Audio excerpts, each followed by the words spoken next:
Le pape François, deuxième pape à effectuer un voyage apostolique à Chypre et en Grèce, a atterri aujourd'hui, jeudi 2 décembre, à Larnaca. Pour les chrétiens, c'est l'île de Barnabé, Paul et Lazare. À 15h, heure locale, l'avion transportant le pape François a atterri à l'aéroport international de Larnaca, où il a été accueilli par le nonce apostolique à Chypre, Monseigneur Adolfo Tito Ilana, les autorités religieuses de Terre Sainte et Anita Demetriou, présidente de la Chambre des représentants de Chypre.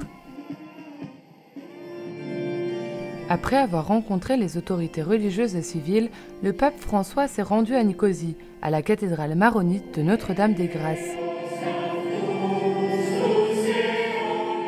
Le pape arrive sur une île divisée en deux depuis 1974, année de l'invasion turque du nord de Chypre. Même la capitale Nicosie est coupée en deux par la ligne verte. Dans la cathédrale, le Saint-Père a rencontré des religieux et religieuses, des catéchistes, des associations et des mouvements ecclésiaux de Chypre. La devise de la visite du pape à Chypre est « Consolons-nous dans la foi ».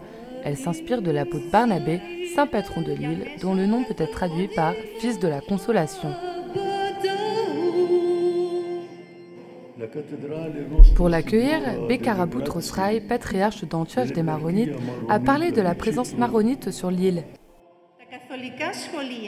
Après avoir écouté les représentants des communautés locales, le pape François a adressé à tous une parole de réconfort et de proximité dans la prière. Je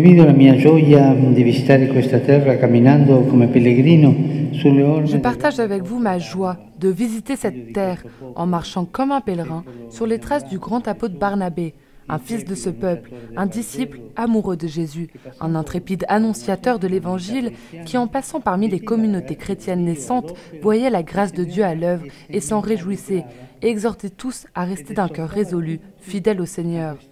Je viens avec le même désir, voir la grâce de Dieu à l'œuvre dans votre Église et sur votre terre, me réjouir avec vous pour les merveilles que le Seigneur opère et vous exhorter à toujours persévérer sans vous fatiguer, sans jamais vous décourager.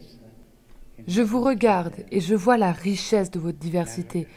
Je vous souhaite d'être toujours une Église patiente, qui discerne, accompagne et intègre, et une Église fraternelle qui fait de la place à l'autre, discute mais reste unie. Continuate a pregare per me perché ho bisogno. Vi benedica Dio Onnipotente. Padre, Figlio, Spirito Santo.